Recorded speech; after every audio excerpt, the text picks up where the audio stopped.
Sadness, it's something that we all experience. And it's something that can either take us down the rabbit hole or we can fight against it. When you have a brain injury, in my opinion, it can overtake you and overwhelm you. My name's Astra, and welcome to Astra's Brain Injury. And today I'm talking about sadness. Now, I was sad when I realized I was never going to be who I once was. I had loved me. I had loved who I was before. I was in the process of going back to school when I was working and, juggling being a mom and your married life and everything like that. I was believing the world was my oyster. But that faithful day in November of 2014, that all came to a crashing halt. Now, the thing is, again, when I say you realize you will never be the same, it was very disheartening for me as an individual who was, I guess you could say, like a go-getter. I wanted to do everything that I can do. And I was going to excel at whatever it is that I was going to do.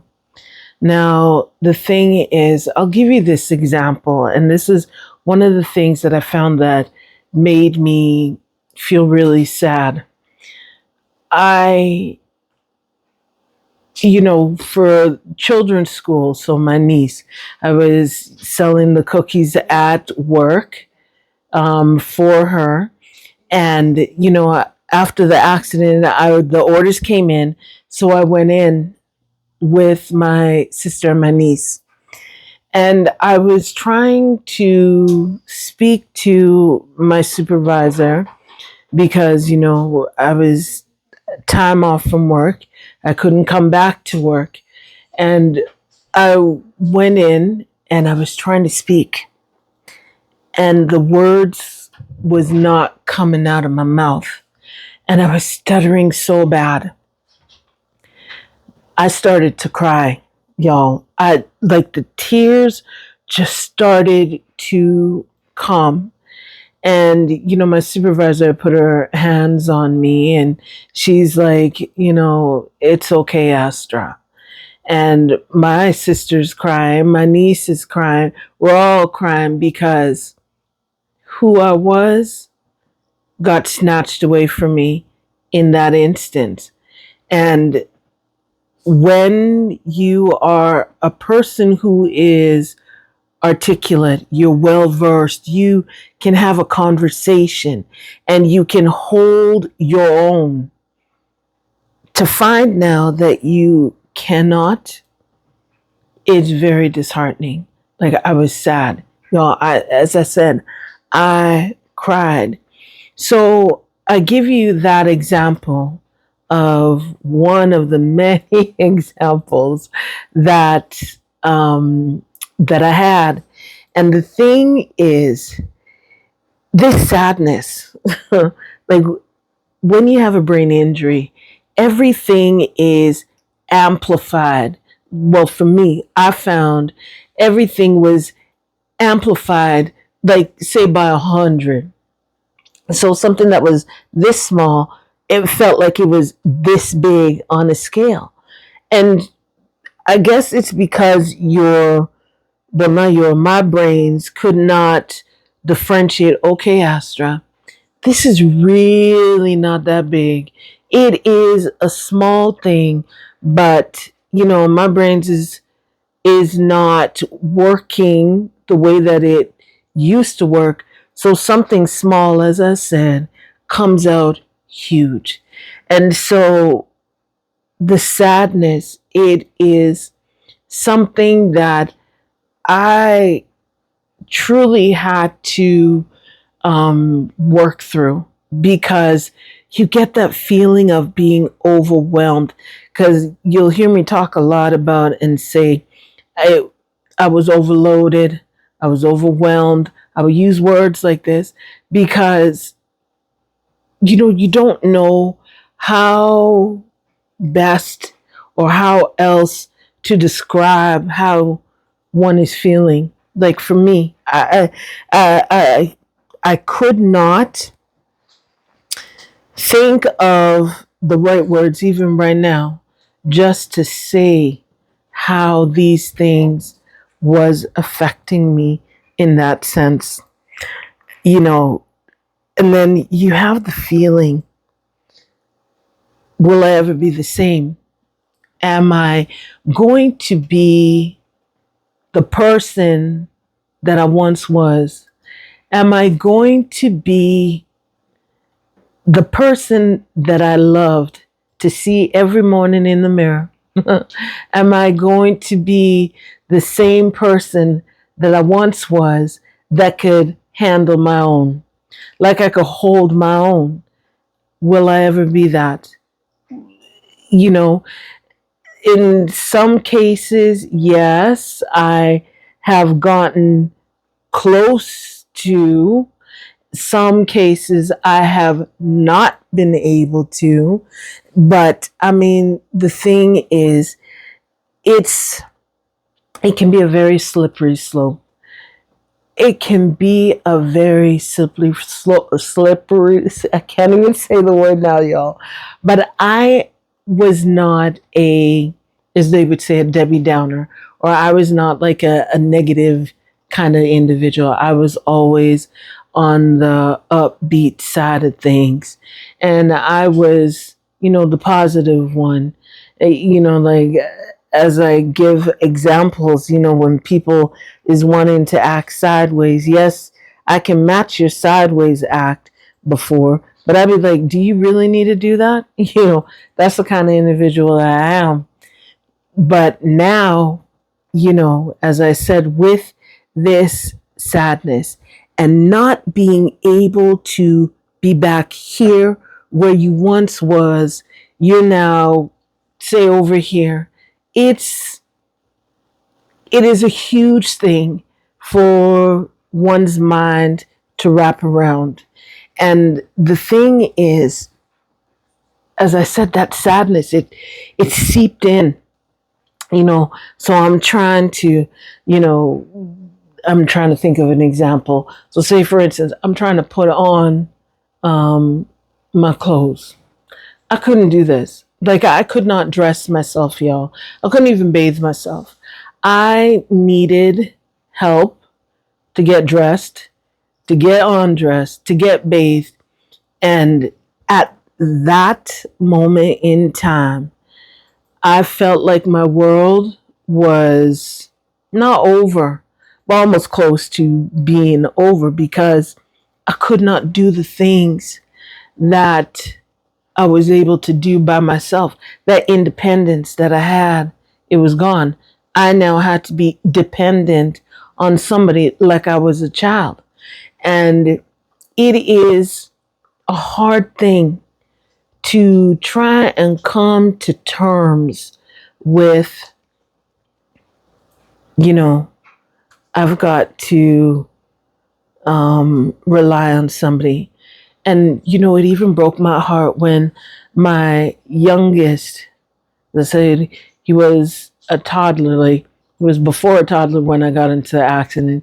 So all he's ever known was mommy was like this, like when he's really come to conscience, because he was just a year and months when we were in that accident. And the thing is, when he would come to try and help me to put on my socks, it I smile now, I laugh now. I mean, like, that was such a sweet thing for him. But I mean, as a parent, you don't want this burden on your children. As the parent, you are to be, you stand up there like their superhero, and you are to be the one that is the gladiator to fight the battles for them. They shouldn't be the one to come to have to stand up and be your superhero and be the gladiator for you. And so it was a lot of things, y'all, that I found for me, that the sadness was just layer upon layer upon layer upon layer. And the thing is, these kind of things, it's like it's going to crush you, right? And it's not to say that I could not remember, oh, I can't put on my socks. I get frustrated because I can, you put the sock, you drop it on the ground and you're trying to roll your foot into it. Not roll, but like push your foot into it. And then, others is coming to help you trying to put this in. And then, all these different things. It's a very, I don't even know what the word is right now, y'all. Really, I don't. But being frustrated, you're sad, you're just everything because you're looking and you crave. Well, I craved who I once was. I craved to be, the individual that I knew, that I loved, and that I'm now trying to fight to get back to that. And in my mind, I was thinking, okay, if I do my 5 to 7 appointments a day, 5 days a week, I'm going to be able to get to where I once was. That's irrational. That is an unrational thought to be thinking, because your brain is already not right. So your brain is like this and it's now off like this. And you're trying to fight with your mind and fight with your body, trying to get back to here. And it's an uphill battle, and it causes adverse effects on you when you do these kind of things. Well, when I can't say for you because I don't know exactly, what y'all's situation is. But for me, it caused a lot of adverse effects because, again, as I said, that sadness, it seeps in. And I had to be very careful that it did not take me down, that I could not get back up, and when you have a support system around you and a positive a positive support system. So you have to, take a breath and bring it out slowly. It still happens to me.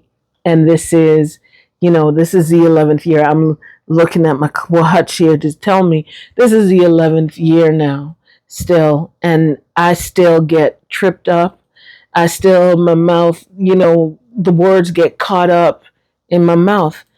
And so, today now, I can tell you, I still have that sadness, but not to the extent that I did when I first had my brain injury, because it's almost like it's a constant fight to be able to persevere to the end.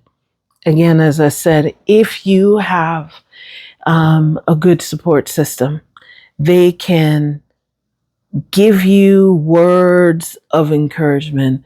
They give me, so, even though you can't get to where you were before, 100%, 90%, at least you got, say, even 50%.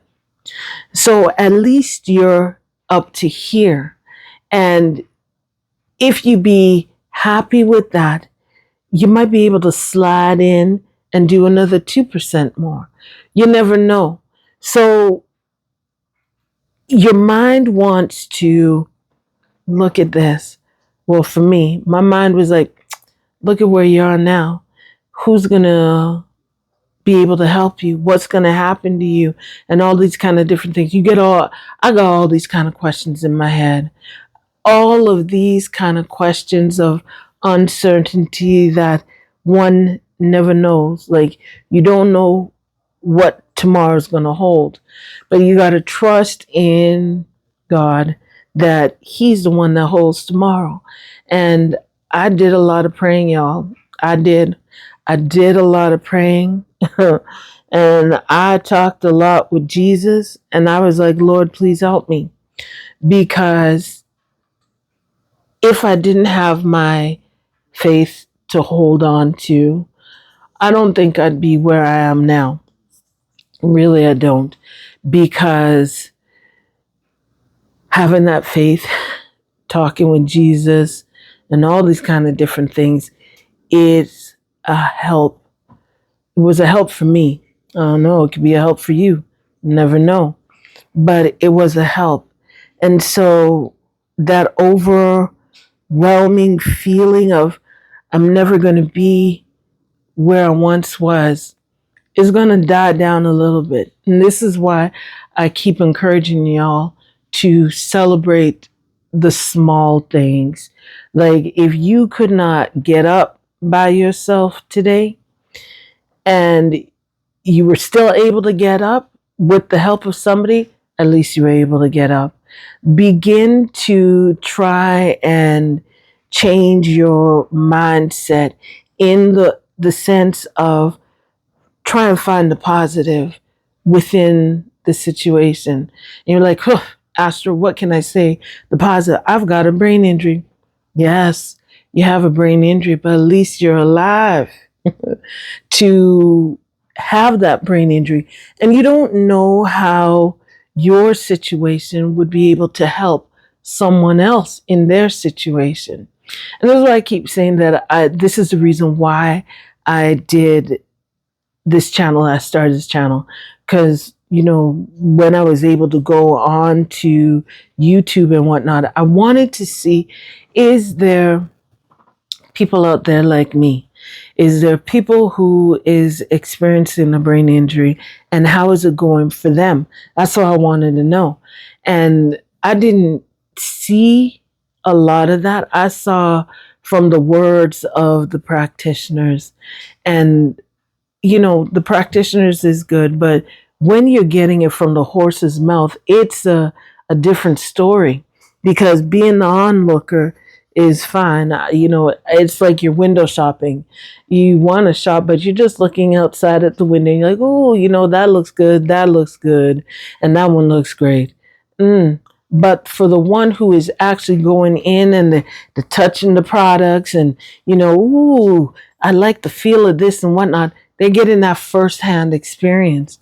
So two different, they're still getting experience, but it's two different kind of experiences. And so, this is why I started this channel, is so that we can have an open community, open communication, have a community, because it's not easy being the one in your family. It's not easy being, say even the one in your household. It's not easy. And so when you're able to see others and know that somebody else, wait a minute now, they had something similar to what I have, and you can question and be like, okay, so, well, what did you do? Did the practitioners you saw, was it of a help to you? Things like that. And so that sadness that you have, it will begin to, instead of being all the way up here now, it will begin to dissipate a bit. Because when you can be positive on your outlook, okay, I'm not able to walk, because I could not. I used the cart, shopping carts, as my walker, and my toddler could have walked faster than me. And so, at least I can still, even though Y'all, I was like really slow, and it hurt just to walk for me. It really hurt. And so it was a fight for me with that. And again, as I said, that sadness, it really just wanted to creep in. It just wanted to take over. Um, but I was like, no, I can't. I cannot, and I will not do that. Try and look and see, okay, I couldn't walk 5 steps today, but at least I walked 3. You know what I mean? So begin to celebrate even those little things, because there was a lot of days that I had drawbacks. There's a lot of days, but just just try and work through the sadness. And if you've got a practitioner, psychologist, psychiatrist, whomever it is, talk with them. If you got family members that you can trust, talk to them and say, I'm feeling sad because such and such and such. And you can ask them, do you think that's warranted? Like, is it valid for how I'm feeling? Or, it's just only a feeling? Or is it really something that I need to stay focused on and keep being sad? Like, you can get their input, and find out what do they think. But, but that is all I have for today, y'all. Remember, please, to like, comment, subscribe, share, hit that notification bell so you can get notified when I drop these videos. And, if you have any questions, please feel free. Write them. Let me know. And as I said, I've got years, y'all. I mean, years of my journaling that I had to do. And I keep encouraging, if y'all can do that, journal it. Make sure you write down the date and just write down today, blah, blah, blah, blah, blah, whatever it is that you did. And when you go back, because I've had, instances where I've looked in my journal and I see where I was stuttering, even in my writing, y'all. I was doing the stuttering or the repetition. I found I was doing it. So if you do that, I couldn't, handwrite. I did more of the, type in my phone. So I was able to do that. And if you can do that, that would be fantastic, because then you can see how far you've come. That's another thing. You're able to see, wait a minute, I was talking about how sad I was, how sad I was, how sad I was, and how sad I was. And then you can see now where you're beginning to change that I'm sad, and begin to say, well, I'm thankful that I was able to do this today.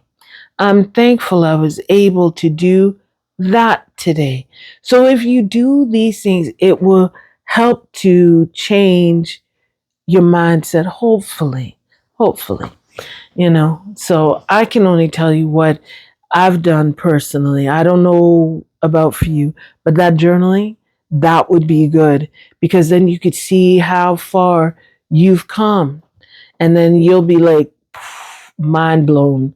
Oh my goodness, I can't believe I've come this far.